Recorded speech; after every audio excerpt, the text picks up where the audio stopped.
I'm Stephen Huggins. I'm an independent parliamentary candidate for Leicester West. Please excuse my attire because I'm actually still at work. I'd like to thank you for taking the time to view this presentation because I know most of you will already be akin to a political party, but you're probably curious or even toying with the idea of having an alternative vote, which from my point of view is a good thing, as long as I can convince you that I am a safe option as an alternative. So, Stephen Huggins, independent, what's in it for you? Well, first and foremost, politics. You'd be voting for a candidate that's been in love with politics since the early 1990s, during his early tours of Northern Ireland, listening to senior soldiers debate the rights and wrongs of the army, being on the streets of Northern Ireland. The tit-for-tat politics, which is the political divide, or the in-your-face politics, which people felt so passionate about that they came out onto the streets in protest. Obviously I wasn't thinking that at the time, when I was standing there with a riot shield, being on the receiving end of that passion. But it was the same in Bosnia and Kosovo. I got scarred in the face during a riot in Kosovo.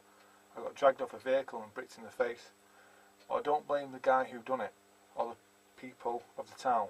I blame the town's politicians for lying to the people and instigating the riot in the first place.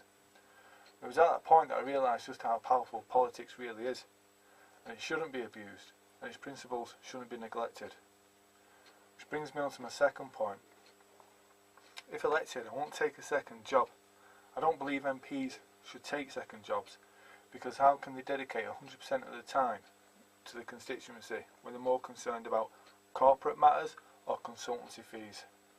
Also, the more MPs that take second jobs, the more of a chance we're going to have of a parliament full of puppets, and we don't know who's going to be pulling the strings. Plus I won't find other ways to feather my nest, like I won't employ my wife. I'd want to put together a team of substance. I'd want a good political researcher, someone who understands the welfare and healthcare systems. I'd also want a youth worker.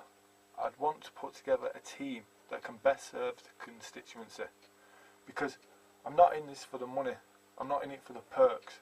I'm in it because I believe that ordinary working people should be represented by an ordinary working person. Because career politicians don't hold the perception of what it's like to struggle and make ends meet. Because if they held that perception, then they'd do something about jobs. They'd do whatever it takes to encourage foreign investment into this country. They would put control measures in to safeguard British jobs and bring back manufacturing, because I believe by bringing back manufacturing you can solve most of our social and domestic problems.